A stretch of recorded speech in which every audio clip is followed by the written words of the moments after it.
En 7:11, algo que se quedó en el tintero, que seguramente mañana lo vamos a conversar. Yo les decía, ya con el tema del tiempo, que se me reduce en el comentario, a veces me falta tiempo.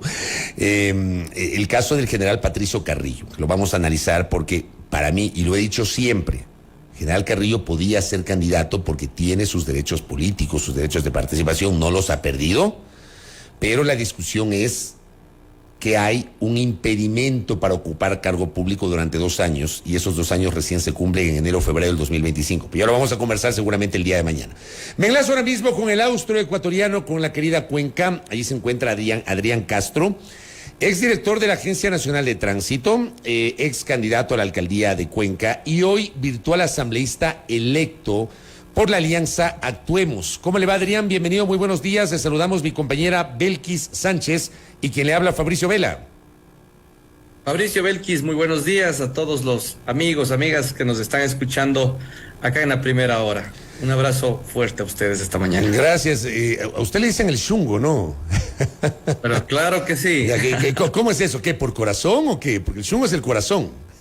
Pero es más fuerte, pues la palabra quichua es mucho más fuerte. Claro, más potente. Cañeque, métale chungo, ¿no es cierto? Claro que sí. Oiga, y le metió chungo, me imagino, esta campaña, porque en medio de las complejidades y del resultado electoral, usted termina siendo uno de los 7 virtuales asambleístas electos de Actuemos. ¿Cómo usted valora, analiza, evalúa el resultado electoral que me imagino yo terminó muy por debajo de las expectativas originales que tenía la alianza que respaldó la candidatura presidencial de Otto Sonnenholster? Bueno, la verdad es que no fue sorpresa para ninguna tienda política el hecho de que luego de la muerte del asesinato de Fernando Villavicencio, absolutamente todo el panorama electoral varió en el país. Todo cambió a raíz de ese vil asesinato a Fernando. Y eso realmente me parece que algunos equipos de las diferentes tiendas políticas pues no comprendieron lo que debía haber sucedido al final. Creo que el eje de seguridad fue algo trascendental, algo que marcó absolutamente todo el resto de la campaña. Ya era el tema del cual se tenía que hablar y claro, bien revisando algunas de las redes sociales, ustedes pueden tranquilamente hacer un análisis posterior de las candidaturas que invirtieron muchísimo en pautas publicitarias de redes, que claro, significa o termina incidiendo dentro del electorado a la hora de votar, ¿no? ¿Faltó de alguna manera, Adrián, buenos días, potenciar este mensaje ligado a la seguridad como parte de la campaña? ¿Eso quiere decir? A mí me parece que efectivamente el equipo comunicacional de la parte nacional debía haber entendido que esa era la causa fundamental del país, y cuando se dispersa mucho pues las ideas, entiendo que no queda mayormente el mensaje a la ciudadanía, eso por un lado. Luego las sorpresas que se dieron finalmente el día de las elecciones pues a todos nos dejaron perplejos. Básicamente una candidatura que por detrás de bastidores ha estado creciendo, y eso se escuchaba, al menos en lo que a mí respecta. He caminado muchísimo por diferentes sitios de mi querida provincia y se escucha efectivamente poco a poco ese run run que finalmente termina pues con estas posibilidades que hoy tiene la ciudadanía, que básicamente en unas semanas más decidirán el futuro del país, ¿no? ¿Por qué yo insisto en esta pregunta, Adrián? Porque de alguna manera yo creo que termina siendo un poco relativo esto de lo que usted señala, ¿no? Quizá faltó haber reforzado el mensaje en materia de seguridad. Termina siendo un poco relativo, digo yo, porque finalmente a Jan Topic se le reprochó de alguna manera que era monotemático, que solo hablaba de seguridad, que su plan de trabajo carecía de otros elementos que atiendan otras realidades del país, y al final del día este mensaje sobre seguridad de Jan Topic no le alcanzó tampoco, ni siquiera para entrar a segunda vuelta. Bueno, sin embargo, como pudimos observar dentro de las redes sociales, al candidato Topic, en cambio, se le vino una serie de ataques por diferentes frentes. Incluso el propio correísmo, en principio, que básicamente no se atacaba con esa candidatura, empezó también ya a emitir ciertas disputas en redes sociales que todos las pudimos ver, y todos los candidatos básicamente fueron en esa dirección, según lo que al menos uno revisa en las redes sociales. Pero por el otro lado venía Daniel Noboa, que crecía básicamente sin ningún impedimento, sin ningún obstáculo, mientras el resto de los candidatos estaban en esa disputa, en esa calle apiedrada, ¿no es cierto? El otro candidato venía en una autopista a toda velocidad, y eso pues, imagínense, a nivel sobre todo de los indecisos y de la población joven que estaba en ese momento pues analizando su voto, decidió ir por esa corriente, y aquí están los resultados que no son extraños para nadie. Ahora bien, le pregunto a usted cuál era la proyección que tenía la Alianza Actuemos en cuanto al número de legisladores, porque ahora mismo van a ser virtualmente 7. Yo no sé si ese número podría variar hacia arriba, no va a variar hacia abajo. Lograron una curul nacional y 6 curules provinciales, pero ¿cuál era la proyección, Adrián? Bueno, en realidad arrancamos esta campaña con mucha fuerza. Yo revisaba el programa pues de Otto Sonnenholzer. Lo primero que me llamó la atención en esa candidatura fue que nos pidieron la hoja de vida a los candidatos, y eso es una muestra de decencia y de ética en este país. Yo he sido de las personas que he venido promoviendo de que así como a los estudiantes para entrar a la universidad les toman semejante examen que nos ponen en un nivel de estrés terrible a los padres, lo mismo debería pasar para asambleístas, ¿no? Pero un examen de ingreso, títulos, experiencia, antecedentes y demás. Y así arrancamos con una expectativa de que este país iba a apuntar hacia una coherencia, una ética que necesitaba la política. Finalmente ya pasaron las elecciones. Este rato somos 7 efectivamente asambleístas de Actuemos, de la Alianza Nacional que se conformó, en mi caso particular de la provincia de La Suay, apoyado por mi propio colectivo Xungo, junto con una serie de movimientos ciudadanos locales que me apoyaron justamente, y a los quienes me debo, ¿no es cierto? Y lo que estamos haciendo en esta visión es precisamente preparando las actividades prioritarias con las cuales arrancaríamos nosotros este tema de la Asamblea Nacional ahora mismo, pero sobre todo en el caso puntual de la provincia de La Suay, nos hemos sacado las camisetas políticas. El día de hoy tenemos la primera reunión con todos los asambleístas electos de las diferentes bancadas, que son 2 de la Revolución Ciudadana, 1 de Construye, 1 de ADN y quien les habla. Hoy tenemos una primera reunión para poner los puntos en común sobre los cuales tenemos que trabajar, obviamente en favor de el Azuay y otros dentro de la agenda nacional que como azuayos impulsaremos también. Creo que es un gesto de unidad que debería promoverse en todo el país, porque la gente está cansada de la pelea, Fabricio y Belkis, la gente está cansada de ese show, de ese sainete que hizo la pasada asamblea y que le llevó al porcentaje de menos del 3% de aceptación de la gente. Así que así estamos trabajando ahora desde el día 1 y esperamos conformar esta unidad dentro de la Asamblea, que es lo que la gente espera en aproximadamente 1 año y medio de participación, ¿no? Y a propósito precisamente de esa unidad de la que habla Adrián, ¿cómo se perfila la actuación de Actuemos dentro de la legislatura? Si bien puede ser muy pronto, ya se analizan posibles escenarios de alianzas con otras tiendas políticas a lo interno, y lo pregunto porque de aquí en más, una vez que ya se conozcan los escaños definitivos que se asignen, la expectativa se centrará en la conformación de las bancadas. Por supuesto que sí, ya lo estamos analizando precisamente este momento. No hemos tomado absolutamente ninguna resolución todavía como Actuemos. Sin embargo, estamos revisando este momento cuáles son las alternativas. Obviamente que hay ejes sobre los cuales uno tiene que siempre transitar en la vida, ¿no? Y en ese sentido siempre pensando pues en una bancada progresista, una bancada que obviamente se oponga a toda clase de autoritarismo, a toda clase de situación que pueda causarle un retroceso al país y más. Por allá iremos, pero todavía no hemos definido eso. Entiendo que esta semana tomaremos ya una primera resolución al menos para concretar además con quién o con quiénes dentro de la Asamblea tenemos mayor afinidad ideológica. Y desde su criterio, Adrián, ¿con quiénes podrían aliarse? Desde usted como asambleísta virtualmente electo.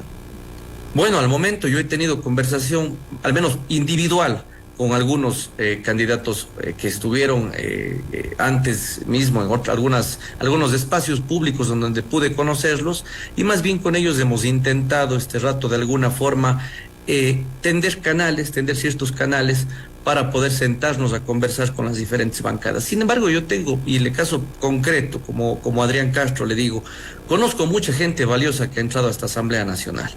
Y me encantaría que lo que mayormente vea, más allá de las bancadas que conformen la ciudadanía, es que vean un bloque de unidad y coherente, en donde las propuestas que presente Adrián Castro, que presente Juan Pérez, cualquier persona, sean aprobadas no porque perteneces a un partido o a un color, sino porque es coherente con las necesidades de la ciudadanía. Por ejemplo, el hecho de que uno de los acuerdos fundamentales para las bancadas sea hacer una agenda de prioridades, porque la gente va a esperar que no se traten 10 temas en este año y medio, va a esperar 3 o 4 temas potentes, y entre ellos el primero de todos, que es lo que nos está causando este enorme problema en el país, que es la seguridad y por lo tanto el reforzamiento de nuestro sistema judicial, del sistema penitenciario, tiene que ser la carta principal y la número 1 de todas. En esa línea, ¿quién se puede oponer? Pero bueno, analizando una por una de las posiciones de los partidos políticos que han llegado, sabremos decidir. Sería de mi parte, pues como no hemos tomado una resolución, los 7 todavía, digamos, por unanimidad, no me podría lanzar este rato con un dato concreto, pero esta semana mismo tomaremos esa decisión. A ver, le propongo el siguiente ejercicio. Si todavía evidentemente no tienen, es muy fresco, han pasado 2 días recién después de las elecciones, pero siempre en política usted sabe que hay proyecciones, hay ideas. ¿Ustedes con quiénes podrían conversar? Ejemplo, ustedes podrían conversar con la bancada de Revolución Ciudadana, que será la más numerosa, o podrían conversar con Construye, que será la segunda fuerza en importancia, o podrían sumarse a ADN para juntos hacer una sola bancada, o buscar apoyos con otros sectores minoritarios. Partido Social Cristiano, que tiene 17, no sé, digamos, en la política es así, la política además es el arte de lo posible, dicen, Adrián. Así es. Bueno, siempre, al menos desde mi punto de vista, siempre ha pegado al centro izquierda, desde el liderazgo estudiantil, universitario, hasta el día de hoy. Eso no va a cambiar. La línea fin siempre iría por ese lado, ¿no? Siempre del centro a la izquierda. Es lo que más a uno en la parte interna, en mi fuero interior, esperaría que se dé. Pero sin embargo deberíamos sentarnos a conversar. Yo espero conocer de mis propios compañeros, estamos revisando este rato la composición de la Asamblea Nacional, y es muy importante definir que cada uno de nosotros tiene un perfil, Fabricio, y por nuestros perfiles tenemos, obviamente, sabemos que podemos apostarle muchísimo al país desde una de las comisiones de la Asamblea Nacional, y eso es parte de los acuerdos. Por lo tanto, esas serán factores claves para poder entrar, obviamente, a llegar a consensos con los otros compañeros y compañeras asambleístas, y será un punto además clave para poder sentarnos en una mesa de diálogo y conformar una bancada, ¿no?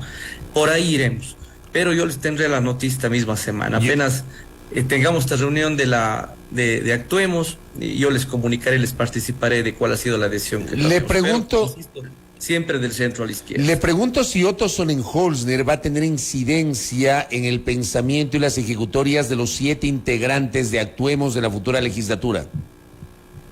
Bueno, Otto ha tenido una posición muy decente, muy ética, muy caballerosa, como él ha sido siempre. Yo tuve el honor de conocerle ahora, no le conocía antes a Otto, pero puedo afirmar que es una persona que no es nada sectaria, absolutamente sectaria. De hecho, el día de ayer que conversaba con Otto, precisamente hablábamos de esta reunión que tenemos que hacer todos los asambleístas que hemos sido electos para poder, obviamente, enrumbar toda nuestra propuesta de campaña y que se la haga realidad. No hay cosa peor que haber propuesto una cosa en campaña y no llegar a cumplirla, de tal manera que más bien yo entendería que la participación de Otto será en esa misma línea de conducta ética. Sé que respetará nuestros distintos puntos de vista, porque cada uno de nosotros somos además seres autónomos y tenemos diferentes pensamientos. Yo represento una serie de colectivos y una necesidad puntual austral, que es un abandono de nuestra provincia por parte de todas las autoridades nacionales. Es una decepción terrible, no solamente de la SUAY, sino de todo el austro del país, que estamos prácticamente viviendo una situación crítica en materia de obra pública, demás. No hemos llegado a los índices de inseguridad que tiene este rato Guayaquil, Durán, por ejemplo, pero estamos muy cerquita de Guayaquil y de Durán también. Hay que analizar ese punto de vista y hacia allá enfocaremos nosotros todos nuestros esfuerzos, queridos amigos. Lo importante es que ustedes van a ver acá, al menos en lo que a mí concierne, pues un asambleísta, un grupo de asambleístas que lo que haga es trabajar el 100% desde el día 1, no solamente por los intereses provinciales, sino por los intereses nacionales, porque esos resultados, al menos yo soy muy pragmático, ustedes me han conocido, y en la línea de fiscalización ni se diga, porque el país entero visibilizó lo que en muy poco tiempo pudimos hacer en una entidad cargada y plagada de corrupción, ¿no?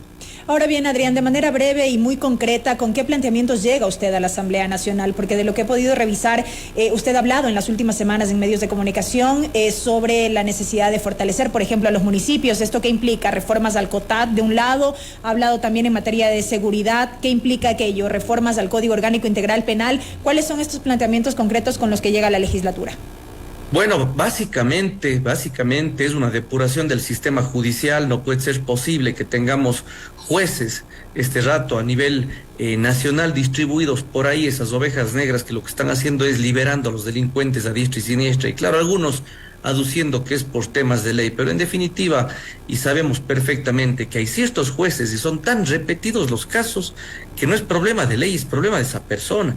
Hay que analizar con la UAFE cuáles son las situaciones de estos jueces en los últimos 4 años y cómo han enriquecido sus patrimonios, y por lo tanto hemos propuesto dentro de nuestra reforma al sistema judicial ese término de transición de 90 días para que las facultades de jurisprudencia, los colegios profesionales y los observatorios de la sociedad civil sean los encargados de, obviamente, evaluar a estos jueces y sacarlos definitivamente del sistema judicial. Eso es el primer paso. Y luego de ello, precisamente, revisar junto con el bloque de asambleístas, con los asambleístas que ya somos electos de este momento, las situaciones que están pasando con el habeas corpus y la ley orgánica de garantías jurisdiccionales y control constitucional, que ha sido una figura que se está utilizando lamentablemente por colegas abogados a nivel nacional y que sirven también para liberar delincuentes. Tenemos que proteger a nuestros jueces que están haciendo bien su trabajo, lógicamente, pero para eso será esta primera propuesta de evaluación que estaré llevando a la Asamblea Nacional, junto con otros detalles importantes que son, entre otros, por ejemplo, liberarle al sistema judicial de una carga innecesaria de estar resolviendo todos los días impugnaciones de tránsito que no vienen al caso, al menos los municipios que ya han absorbido la competencia, para que las impugnaciones sean resueltas por los municipios. No podemos darle el 90% del tiempo a los jueces penales para que estén resolviendo si es que un carro se pasó o no se pasó un semáforo en rojo y así por el estilo. No. Estamos perdiendo y desperdiciando tiempo valioso de jueces que deberían estar sentenciando violadores, femicidas, sicarios, vacunadores y demás, que es lo que nos está dando un dolor de cabeza terrible a nivel nacional. Oiga, solamente una cosita, por si acaso, y es algo que observa nuestra audiencia. La legislatura no tiene competencias de fiscalización sobre los jueces, Adrián. No hay ningún problema, mi querido Fabricio. Lo que estamos viendo hacer es reformar el Código Orgánico de la Función Judicial y establecer un proceso transitorio para que la propia ley sea la que ordene esos procesos, de tal manera que no es una fiscalización per se del asambleísta como tal, sino más bien es una disposición transitoria dentro de la reforma que yo estoy planteando, entre otras al Código Orgánico de la Función Judicial. Con una norma reformaremos algunos cuerpos normativos, amigos, y eso en materia legislativa, por ventaja, conozco y sé cómo se hace. De hecho, tuve la oportunidad de ser hace algunos años atrás contratado para la construcción de la ley de tránsito y conozco de la A a la Z ese tema. Entonces, Código Orgánico de la Función Judicial, Código Orgánico Integral Penal, Código Orgánico de Entidades de Seguridad Complementarias, Ley Orgánica de Garantías Jurisdiccionales y Control Constitucional serán los cuerpos normativos que tengan estas reformas que estoy yendo a proponer precisamente a la Asamblea Nacional y con las que hay que volar además. El país no puede esperar que esta asamblea se demore como la anterior. Aquí hay que optimizar los tiempos y preparar una agenda de prioridades urgentemente. Una cosa ultimísima, porque sé que tiene otra entrevista. ¿La alianza Actuemos va a ser tal alianza en la asamblea o cada quien va a ir por su lado? O sea, la gente de Avanza, la gente de Suma, usted con su movimiento, ¿cómo lo van a hacer? No, al principio tenemos que seguir una línea, pues, Fabricio, Belkis, de coherencia con los resultados y por cómo salimos, además, en las papeletas, no solamente eso, y obviamente dentro de nuestro plan de trabajo cumplir con lo que hemos propuesto al CNE. Eso es en principio lo básico y por lo tanto necesitamos esa unidad que es urgente. Y segundo, por otro lado, sí van a vernos a los asambleístas con una camiseta amarillo, azul y rojo y que significa ponernos a tricolor. Este rato el Ecuador necesita vernos trabajar unidos. Esa asamblea que tuvimos y que fuimos todos testigos, Fabricio, ustedes y nosotros desde el lado de los ciudadanos, ver ese sainete en donde tiene que estar prohibido que la Asamblea Nacional empiece a estar queriendo condecorar al uno, al otro, o celebrar el día de la guayusa, el día del queso de hoja. Eso se tiene que acabar urgentemente. La Asamblea no sirve para eso, y eso da vergüenza. De tal manera que si es que hay que darle decencia a esa pobre institución que terminó sobre el piso, acá van a tener un luchador desde el día uno. Ustedes me van a ver siempre en una línea de trabajo, en una línea propositiva, impulsando todas las propuestas, venga de quien venga, siempre y cuando se enfoquen a salvarnos del país que nos han dejado, Fabricio. Correcto. Adrián Castro, gracias por el tiempo, muy amable. Gracias. Y bueno, ya habrá oportunidad de seguir desmenuzando los temas legislativos. Muy gentil. Así será, Fabricio Belkis. Que tengan un lindo día.